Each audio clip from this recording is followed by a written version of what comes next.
Hola, ¿qué tal? Nuevamente, me da gusto que estén con nosotros. Eh, Nuestro nuevo amigo Guillermo Galindo nos va a acompañar en esta ocasión y vamos a iniciar una serie de programas muy interesantes enfocadas a nuevas tecnologías, nuevas alternativas, ah, que creo que van a ser de beneficio para todos. En esta ocasión y en este primer video nuevamente ya enfocado a la experiencia de Guillermo. Guillermo nos va a hacer favor de hablar sobre energía. Desde luego la energía es muy amplio, pero vamos a empezar a desarrollar este tema que con el permiso de Guillermo yo voy a interrumpir para hacerle las preguntas que vayan surgiendo. Guillermo, bienvenido nuevamente al canal y te escuchamos. Te agradezco mucho, Carlos, por la oportunidad de compartir estos conocimientos. Dicen que todo conocimiento implica una responsabilidad y pues desde que yo he tenido la oportunidad de conocer esta teoría, una nueva teoría acerca de la energía, pues ha sido una situación que me ha acompañado a lo largo de los últimos 25 años, cuando la primera vez que vi esta tecnología. Prácticamente podríamos comparar ese hito en mi historia como el haber presenciado la multiplicación de los peces, pero en términos de energía. Entonces, ¿cómo se puede presenciar la multiplicación de los peces en términos de energía? Pues simplemente el presenciar un circuito electrónico que es capaz de tomar una unidad de energía y entregar 2 unidades de energía a la salida. Y que te des cuenta que esta tecnología tiene la capacidad de producir no solamente 2 unidades a la salida, sino que puede producir 4, puede producir 5, puede producir 100 o puede producir 1000 unidades a la salida. Y pues es una situación que es un tanto complejo el poder explicar, pero en términos de energía hemos estado estancados durante los últimos prácticamente 100 años en conceptos que solo abrazan 3 dimensiones. De hecho, toda nuestra matemática en nuestra civilización está basada exclusivamente en una matemática bidimensional, y el hablar de una matemática tridimensional pues ya se vuelve complejo. Ahora imagínate hablar en términos de una matemática que abarque 4 o 5 o 6 o 7 dimensiones. Entonces, estamos hablando de términos inalcanzables. La comprensión precisamente de los planos dimensionales es un tanto complejo todavía para nosotros, pero vamos a intentar resumir todo esto en términos de lo comprensible. Pues lo primero es la base, entender que la energía no se, no se mastica, no se ve, ni siquiera se escucha, ¿sí? Con ninguno de nuestros 5 sentidos podemos nosotros ver, oler o escuchar o palpar la energía. Lo que nosotros vemos es simplemente el resultado o la consecuencia de la expresión de la energía. ¿Quién fue de los primeros que empezó a expresar la comprensión dentro de la lógica, ¿sí? De las leyes de causa y efecto, o lo que llamamos, ¿sí?, dualidad? Pues fue Newton precisamente el primero en hablar acerca de energía, o de los primeros en intentar definir. Y Newton nos decía que todo aquello que es capaz de producir un trabajo es poder desplazar un objeto de un punto a otro, ¿no? Cuando yo tengo un objeto y todo objeto tiende a permanecer estático hasta la eternidad, hasta que llega una fuerza que lo modifica de lugar y lo puede posicionar en otro lugar. Ese desplazamiento del objeto de un punto a otro nosotros le llamamos trabajo. y para que el trabajo se pueda producir, pues requirió de energía. Esa energía fue una fuerza que tuvo que haber sido igual o mayor, más bien ligeramente mayor, para poder desplazar el objeto de un punto a otro en el espacio-tiempo.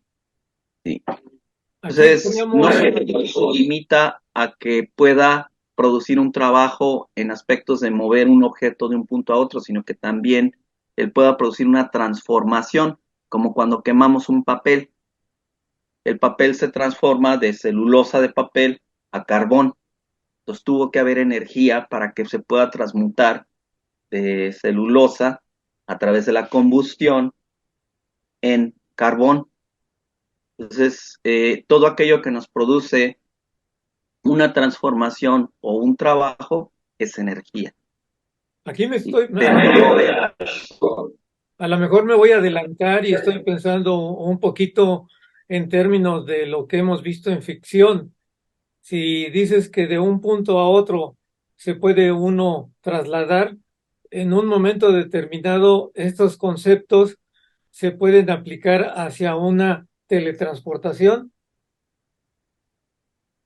bueno, en realidad, todos estos fenómenos, ¿sí?, de teletransportación son fenómenos naturales y se dan todo el tiempo en la naturaleza. Nosotros pensamos que cuando hay una explosión solar, nosotros tardamos 8 minutos en saber de que explotó el sol a cuando llega la llamarada solar o los primeros haces de luz a la Tierra, porque está calculado que tarda 8 minutos en viajar la luz del sol a la Tierra. Sin embargo, sabemos que eso no ocurre así. A nivel científico se abren portales interdimensionales que le permiten viajar al plasma solar en términos de milisegundos, que se abren portales dimensionales y que no necesariamente tienen que transcurrir 8 minutos, sino que en cuestiones de fracciones de milisegundos se abre un portal dimensional y ya está llegando esa energía a la Tierra. Entonces, eso es bien conocido en el mundo científico, que la teletransportación existe de manera natural en lo que es en la astrofísica. Y hablando en términos de civilizaciones antiguas, como el caso de los mayas, que tengo una especialidad en tecnología maya, ellos ya manejaban estos términos. Y ellos estaban conscientes que a través de los campos geomagnéticos de la Tierra se producían portales dimensionales de manera natural, los cuales podían permitir viajar de un punto a otro del planeta de manera instantánea. Así que para los mayas no era ajeno el poder viajar a Egipto, por ejemplo, en términos de hacerlo en un instante de tiempo, porque ellos tenían la capacidad de poder aislar un portal dimensional y saber si en una cueva o en un bosque, lo que llamamos chakras de la Tierra, de manera vulgar, se iba a producir un portal dimensional y lo que ellos conocido como sendras, que lo habla mucho Sixto Paz, ¿sí? Se produce un sendra de manera natural, entras a esta esfera de luz y puedes ser desplazado en teletransportación en el espacio-tiempo a otro punto del planeta o del universo. Y también se produce de manera natural. O sea, aquí en Europa existen muchas las leyendas de los bosques mágicos o los bosques encantados, donde la gente camina durante un tiempo en el bosque y de repente aparecen en otro tiempo o aparecen en otro punto de Europa o inclusive de América, ¿no? Se ha sabido de casos de teletransportación naturales. No hay una forma de decir, quiero ir, o ahorita ir yo a España porque no tengo el conocimiento para abrir precisamente ese portal. Los mayas tenían la capacidad de calcular este tipo de portales a través del solquín, lo que nosotros manejamos como el calendario maya, ¿sí? Y el calendario maya nunca ha sido un calendario, es un sincronizador. Para los mayas no existía el término calendario, para los mayas era una especie de engranaje en la mecánica celestial que permitían expresarse a la matrix, lo que llamamos realidad. Entonces ellos podían calcular perfectamente a través del solquín que era la suma de 16 calendarios, en qué punto, en qué lugar y a qué hora iba a abrirse un portal dimensional. Entonces, eso es. Y mira, para terminar el caso del tema de la energía, quisiera mencionar que hay científicos, como el caso de un científico mexicano, de origen mexicano, que su único pecado fue nacer en México, que desarrolló una teoría, lo cual nos permite tener acceso a energía ilimitada, ¿sí? Y existen dos formas de entender la energía o la fórmula de Einstein que nos dice que la energía es igual a la masa por la velocidad de la luz al cuadrado, ¿sí? Una que ha sido a través del destruir un átomo y producir una reacción en cadena, lo que nosotros conocemos actualmente como la fisión nuclear. Y la otra es juntando dos átomos, forzándolos a formar un solo átomo, y que también producen una gran cantidad de energía y que conocemos como fusión nuclear, fisión y fusión. Y nuestro científico mexicano desarrolló una tercera forma de entender la energía dentro de los átomos. No es destruyendo átomos y no es juntando átomos, ¿sí? Sino que aquí tengo un juguetito para mostrar lo que descubrió nuestro compatriota, que es simplemente haciendo los átomos más grandes o más pequeños. Y este proceso de hacerlos más grandes o más pequeños puede tardar 500 años. Y durante esos 500 años en lo que tú estás haciendo el átomo más grande o más pequeño, estás obteniendo grandes cantidades de energía. De esa forma, nuestro compatriota descubrió una forma de poder generar grandes cantidades de energía estimulando cualquier material, cualquier tipo de masa, ¿sí? Entonces, nada más haciendo los átomos más grandes o más pequeños, literalmente exprimiendo átomos y una energía limpia que no genera radioactividad, como el caso de la fisión y la fusión. Eso es una energía ilimitada. ¿Sí? Podríamos tener un automóvil trabajando los próximos 500 años sin necesidad de baterías. Entonces, Y también, desde quería luego, compartir este conocimiento. esa energía aplicada a lo que pudiera ser un viaje espacial. Definitivo, definitivo, nuestra concepción del espacio-tiempo es extremadamente limitada porque se limita a 3 dimensiones. Si nosotros queremos entender el espacio, tendríamos que desarrollar una matemática y una conciencia que trabajara ya a partir de cuarta, quinta, sexta, séptima, octava dimensión. Entonces, cuando tú ya trabajas a niveles dimensionales, el espacio-tiempo se tuerce o el espacio-tiempo deja de ser lineal. Entonces, esto nos permite desplazarnos a nivel interestelar en fracciones de segundos. Entonces, un viaje a las Pléyades, por ejemplo, nos tomaría horas en lugar de años luz. En lugar de los Más 25 o años. menos los cálculos que se han hecho en términos de aceleración y desaceleración para poder alcanzar la barrera de la tercera dimensión y romper esta barrera, estaríamos estimando que serían 3 horas y media de aceleración y 3 horas y media de desaceleración. Es decir, tardaríamos 7 horas en viajar a las Pléyades.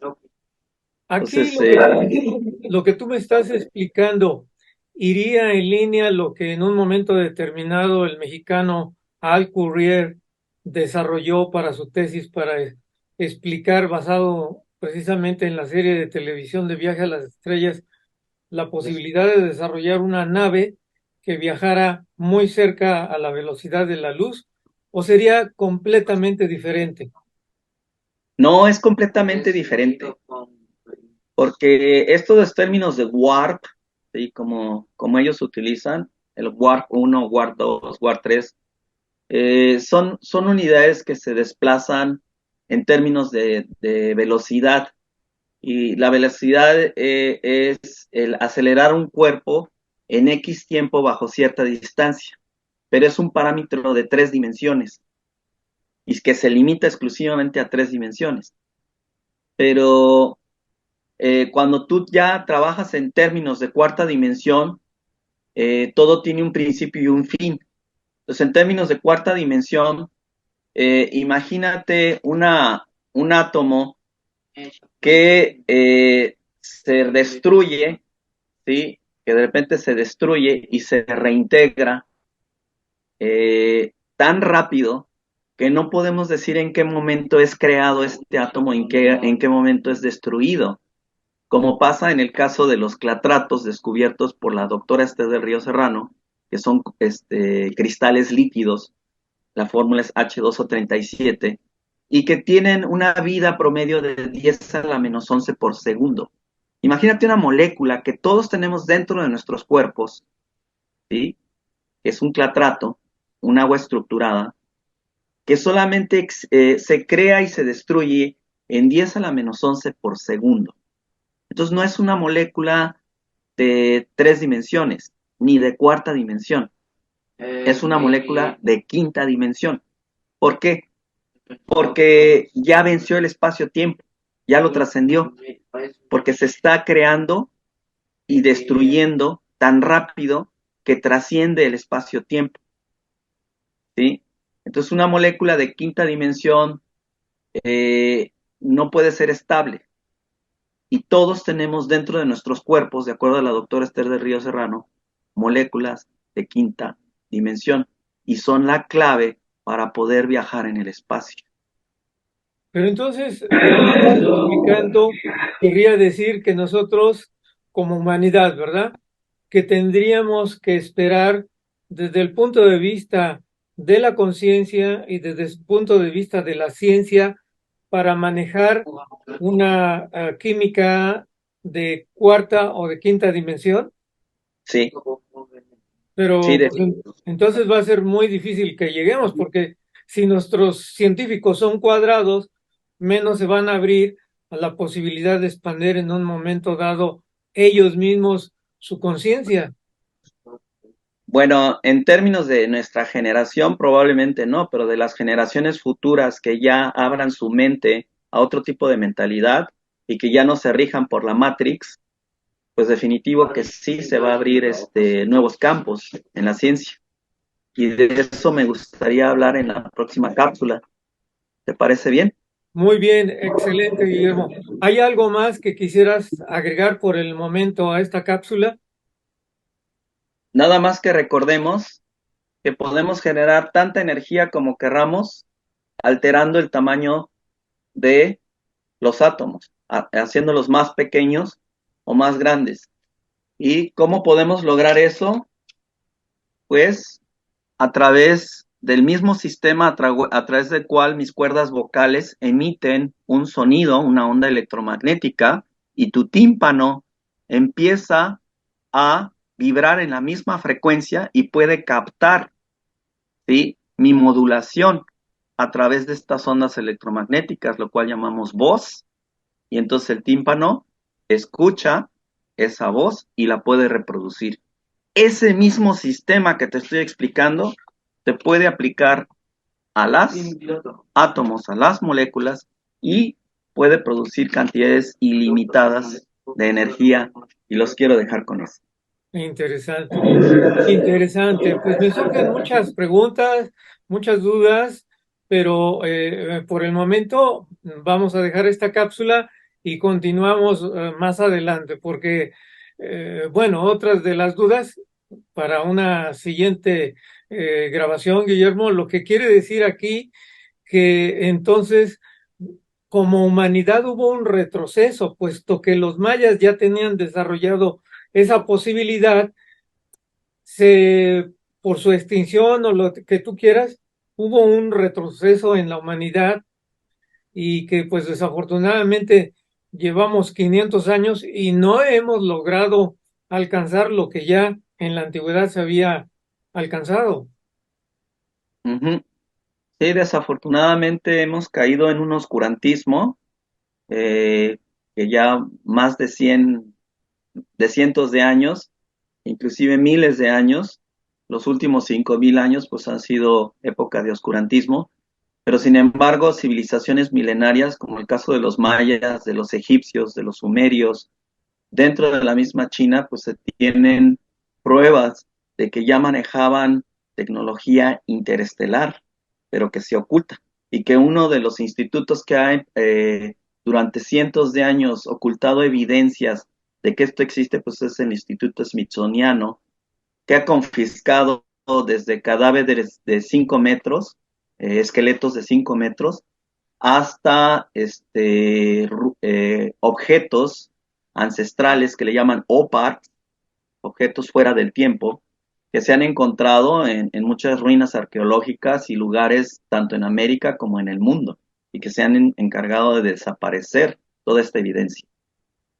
Aquí viene un punto para finalizar mi comentario, Guillermo, porque recuerdo que en alguna ocasión yo leí que la escritura de los mayas, de los símbolos, de la iconografía, tenían mucha relación con algún lenguaje por ahí perdido del Tíbet, lo que se me hizo medio contradictorio, porque muchas de las hipótesis se han extendido de que los hombres de Mesopotamia o de Asia o de la India vinieron a América en algún tiempo, pero aquí era al revés. Los mayas se fueron a esas partes. Entonces, la explicación que tú me das encaja perfectamente de esos hallazgos que encontraron de los mayas, pero al revés, en otras partes del mundo. Sí, definitivo, se sabe varias historias en donde los mayas ya mantenían contacto directo con los egipcios, con los sumerios, con los mismos chinos y que intercambiaban conocimientos. Entonces sí, es bien sabido que existía una red de comunicación que aún hoy no podemos entender hace miles de años y que el planeta estaba comunicado con una red mucho más eficiente que hoy a través de las telecomunicaciones con teléfonos celulares. Nosotros lo hacíamos de una manera más hábil a través de estas historias y leyendas que escuchamos de telepatía, ¿sí? Esto era algo muy común dentro de la idiosincrasia maya, para ellos era muy común el poderse comunicar telepáticamente. Y tiene que ver con las líneas Lee lines, que le llaman, o las líneas de fuerza, que unen todo el planeta, que son líneas geomagnéticas. Y entonces los chakras lo único que tenían, los mayas lo único que tenían que hacer era posicionarse en un chakra de la Tierra que correspondiera a un chakra equivalente espejo en otro punto del planeta, donde otra persona se posicionaba ahí al mismo tiempo y podían hablar telepáticamente a través de la energía geomagnética de la Tierra. Pero ese conocimiento se perdió a través de las conquistas y la eliminación de mucha información en los últimos 500 años, no se diga. Bien, Bien, muy interesante, Guillermo. Pues por el momento, muchísimas gracias y continuamos en otra grabación. Hasta pronto, Guillermo. gracias.